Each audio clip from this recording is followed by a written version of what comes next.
00025 Saya dari Prodi juga ada titik perkenalkan akan mempresentasikan masalah yang saya buat yang berjudul Pancasila sebagai solusi fundamental menghadapi problem bangsa, korupsi, kerusakan lingkungan dan dekadensi moral.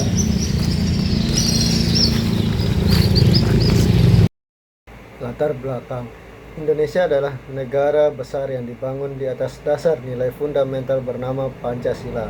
Pancasila bukan sekedar rangkaian kata dalam pembukaan Undang-Undang Dasar 1945, melainkan filosofis ground legs, yaitu dasar negara, Weltanschauung atau yaitu pandangan hidup bangsa,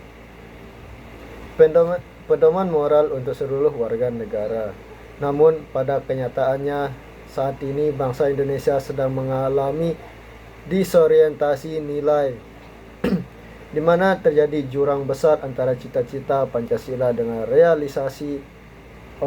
realitas kehidupan sehari-hari. Latar belakang Indonesia adalah negara besar yang dibangun di atas dasar nilai fundamental bernama Pancasila. Pancasila bukan sekedar rangkaian kata dalam pembukaan Undang-Undang Dasar 1945, melainkan filosofis ground legs, yaitu dasar negara, Weltanschauung, yaitu pandangan hidup bangsa, pedoman moral untuk seluruh warga negara. Namun pada kenyataannya saat ini bangsa Indonesia sedang mengalami disorientasi nilai, di mana terjadi jurang besar antara cita-cita Pancasila dengan realitas kehidupan sehari-hari. 3 problem besar sangat menonjol, yaitu korupsi, kerusakan lingkungan, dan dekadensi moral. Korupsi yang semakin sistemik, kerusakan lingkungan yang mengancam keberlanjutan hidup, dekadensi moral terutama di era digital. Rumusan masalah: bagaimana Pancasila dapat berfungsi sebagai sumber etika tertinggi? Bagaimana korupsi, kerusakan lingkungan, dan dekadensi moral bertentangan dengan nilai tiap sila? Apa solusi filosofis yang ditawarkan Pancasila? Bagaimana strategi implementasi Pancasila di era digital saat ini? Apa solusi filosofis yang ditawarkan Pancasila? Bagaimana strategi implementasi Pancasila di era digital di saat ini?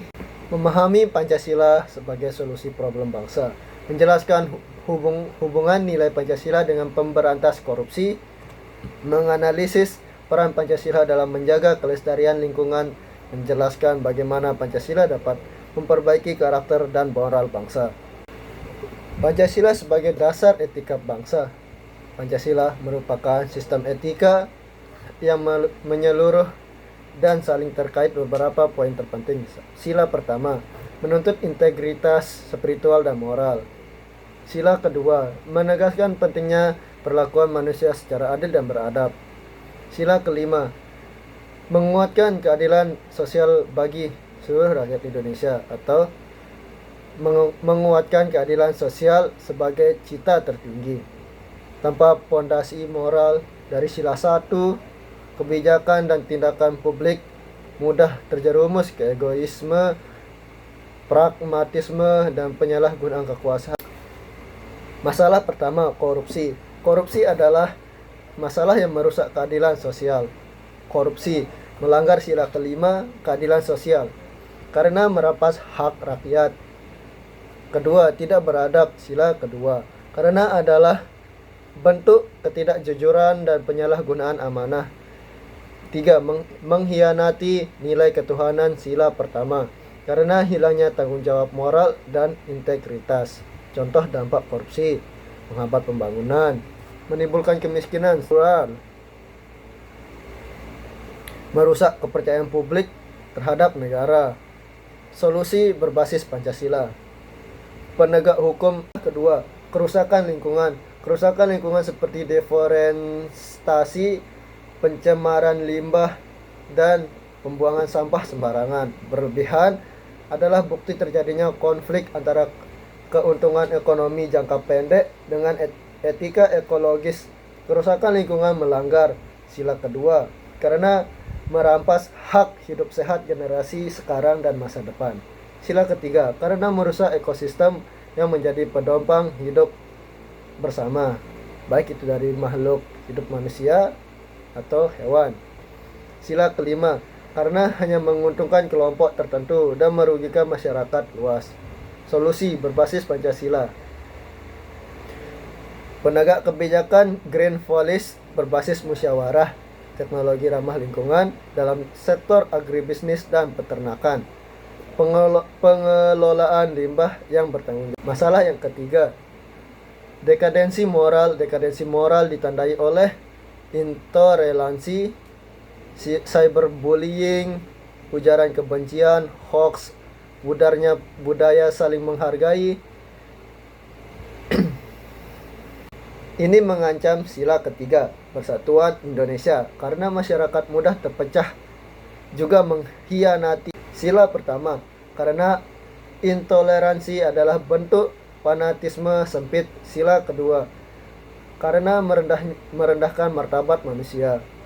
Sila keempat, karena hoax merusak proses musyawarah yang sehat. Solusi berbasis Pancasila. Pendidikan karakter toleransi dan budi pekerti, penguatan etika digital, literasi kritis untuk menangkal hoax. Pancasila sebagai solusi terintegrasi. Setiap sila berfungsi sebagai counterforce terhadap penyakit bangsa. Sila pertama, menguatkan integritas individual. Sila kedua, menjaga moralitas sosial. Sila ketiga, menyatukan bangsa. Sila keempat, menghasilkan keputusan yang bijaksana. Sila kelima, menegakkan keadilan sosial. Pancasila memberi solusi holistik, bukan parsial. Implementasi di era digital. Pendidikan berbasis project basic learning, mendorong mahasiswa membuat solusi nyata berbasis nilai Pancasila, membangun birokrasi yang transparan dan anti korupsi, kampanye etika digital, menjadikan ruang digital sebagai tempat musyawarah yang santun. Kesimpulan, Pancasila terbukti adalah solusi fundamental yang integral yang tak tergantikan dalam menghadapi krisis multidimensi bangsa. Korupsi, kerusakan lingkungan, dan dekadensi moral hanyalah manifestasi dari krisis etika dan moralitas yang berakal dari pengabaian nilai-nilai Pancasila. Solusi yang ditawarkan bersifat holistik, melibatkan penguatan integritas spiritual sila pertama sebagai dasar penegak sosial. Solusi yang ditawarkan bersifat holistik, melibatkan penguatan integritas spiritual sila pertama sebagai dasar penegakan keadilan sosial dan ekologis sila kelima dan kedua, dan penguatan persatuan melalui musyawarah sila ketiga dan keempat.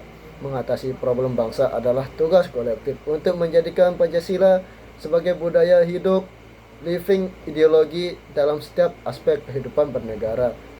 Oleh karena itu, revitalisasi Pancasila adalah keniscayaan, bukan hanya untuk menyelesaikan masalah, melainkan untuk menentukan nasib Indonesia di masa depan, untuk menuju Indonesia emas. Saran, untuk Pancasila diperlukan komitmen total untuk menjadikan integritas Pancasila sebagai Key Performance Indicator KPI utama dalam birokrasi, serta memastikan setiap kebijakan terutama di sektor ekonomi dan lingkungan diuji melalui matriks keadilan sosial dan kebijaksanaan ekologis.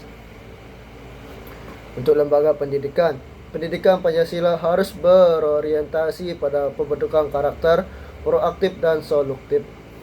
Ketiga, untuk masyarakat diperlukan kesadaran kolektif untuk menolak segala bentuk dekadensi moral, aktif dalam pengawasan publik, dan secara konsisten mempraktikkan toleransi aktif dan gotong royong sebagai wujud nyata dari persatuan Indonesia. Sekian presentasi yang dapat saya sampaikan, kurang lebihnya mohon maaf. Assalamualaikum warahmatullahi wabarakatuh. menantang dunia, merayakan muda. Untuk 1 jam saja kita hampir mati dan tahu